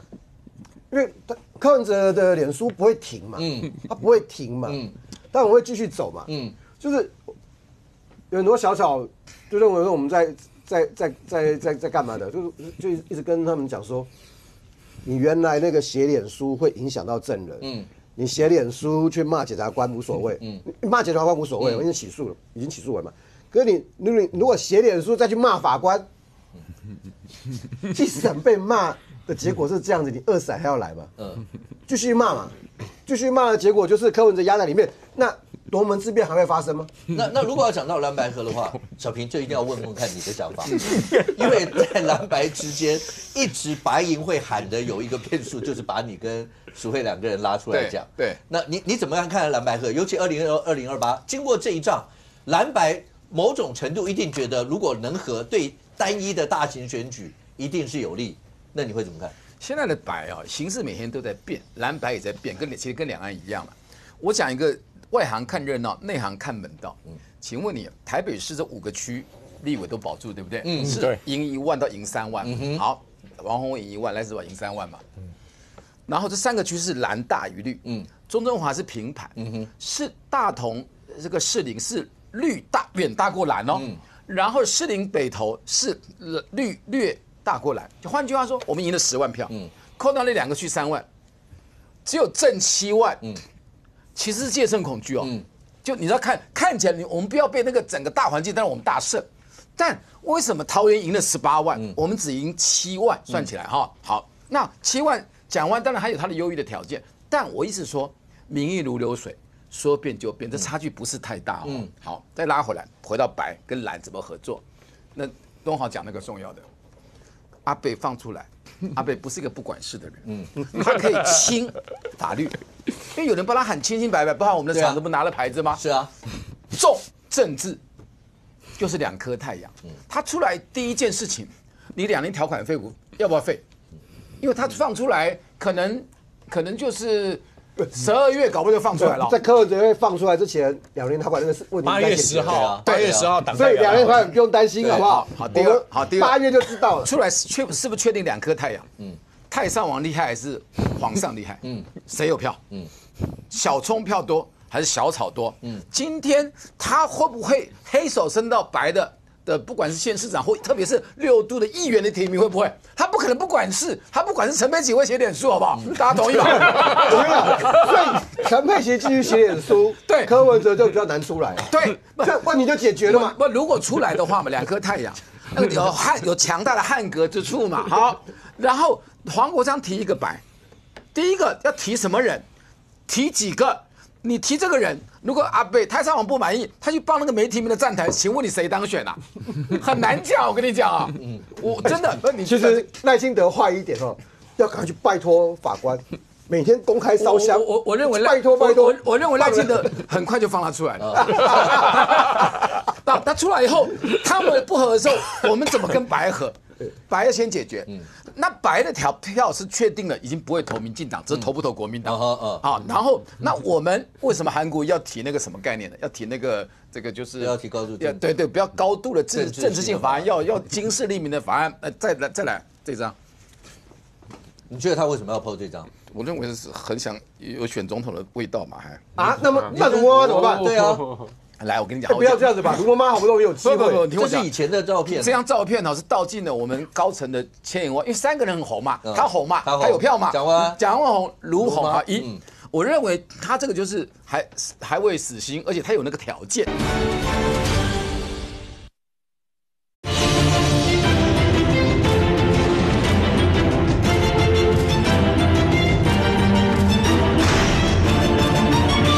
3个人很红嘛，他红嘛，他有票嘛，蒋万红、卢红啊，我认为他这个就是还未死心，而且他有那个条件。这第一个，我讲完。第二，卢跟蒋这一对姐弟啊，根本就是政治同盟，大家很清楚，对不对？哈，他只是这。那我认为卢要选总统，如果他也要选这2颗太阳啊，我认为蒋是会跟卢比较结盟。这第2句话，第3句话哈，这个既然他要选总统。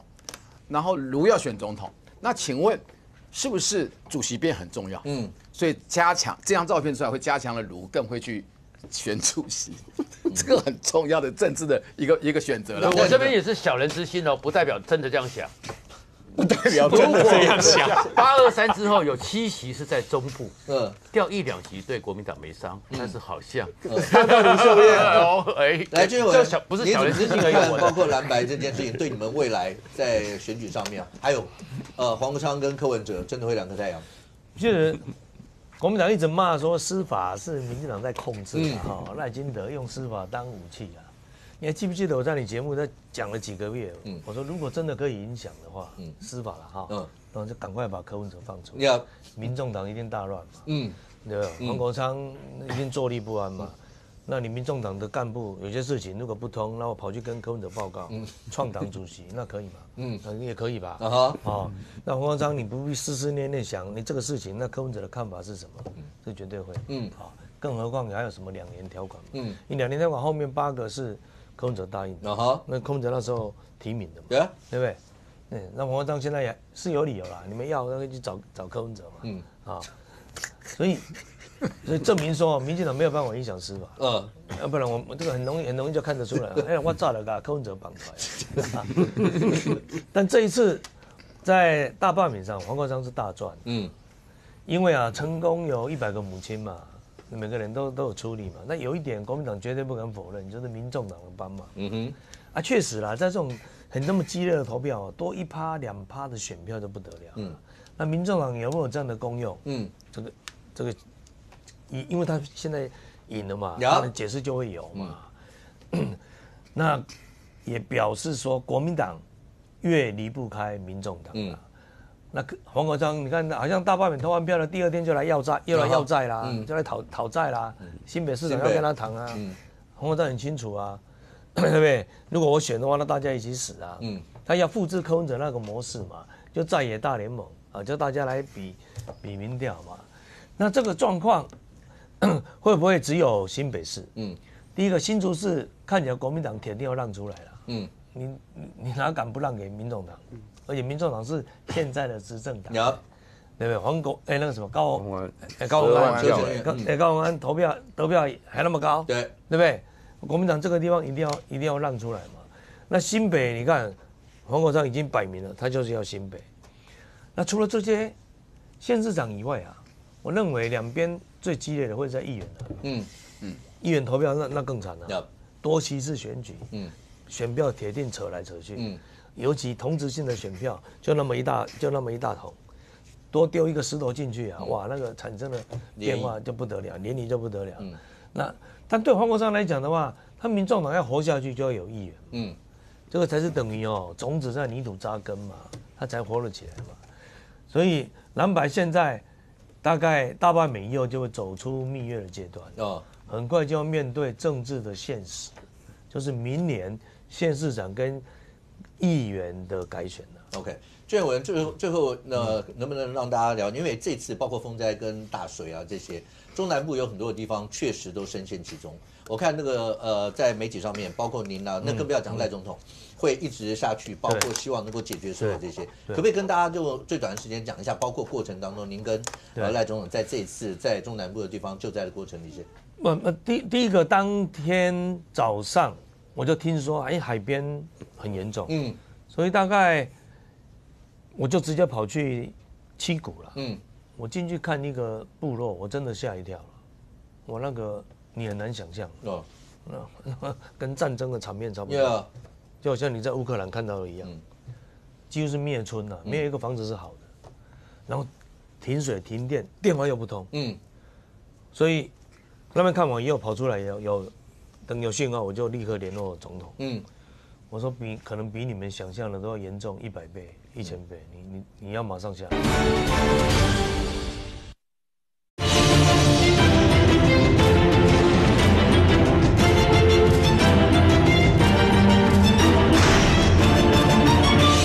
我进去看一个部落，我真的吓一跳了，我那个你很难想象，跟战争的场面差不多。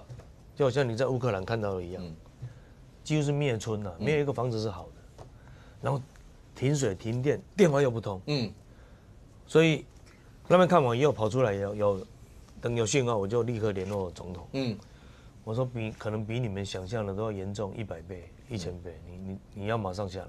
那第二天他就下来看，然后后来就发现啊，云嘉南那提报出来的灾损数字啊，这个每天都不断更新，不断上来了。农渔水产业啦，一般的民宅啦，中小企业厂房啦，哇等等哦，就非常可怕。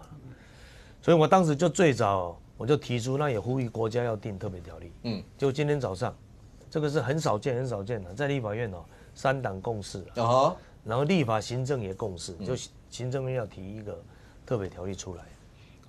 第一个就是你现在灾后的重建那现在重建遇到的困难，没有中央地方一起合作不可能。例如现在破损的房子超过1万了，缺工啊。你说你有钱，你也找不到工人来帮你修房子。如果用开口合约呢，是不是价格就非常实际？问题是1万，对了，满规定呢。其他工程全停来，大家救屋顶，不可能，其他工程全停啊。没，但小平头脑不错心中有想到这一点。对啊，就你公共工程，你现在制作的，你的工班借我，对，我1个礼拜2个礼拜，是1个礼拜2个礼拜，我工期给你，我另外补贴给你钱。对，因为现在缺工嘛，大家，但是目前是没有强制性。OK， 确实需要大家一起来，因为你不得已才知道拆帆布。所以我才有200多个。对啊，因为那一定要应急嘛。但是有的人说为什么现在还盖帆布？不是不改建，因为你根本就缺料缺工嘛。那还有前几天有一个大雨嘛。今年台湾实在是有一点不平静所以现在第一个就灾后的重建，除了民房的整理以外，就农渔水产的补助 ，OK， 中小企业的补助。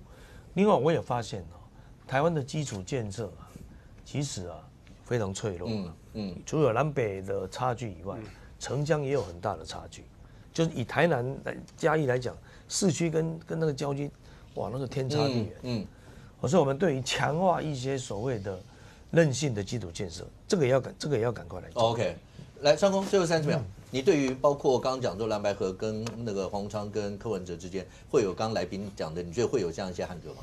我觉得会有我觉得会有啦。那蓝白之间当然2颗太阳总是很麻烦处理的事嘛。那柯文哲，你注意看，在罢免投票的时候，大家把柯文哲端出来嘛申请投票以及在最后的场合上面都在喊柯文哲嘛，所以他有一定的效应。那喊出柯文哲就代表他是有一定的影响力。当然出来以后，黄国昌是相对比较麻烦一点嘛。那我觉得救灾的事情，我觉得朝野一致赶快处理啦，因为南部的灾情其实是蛮严重的。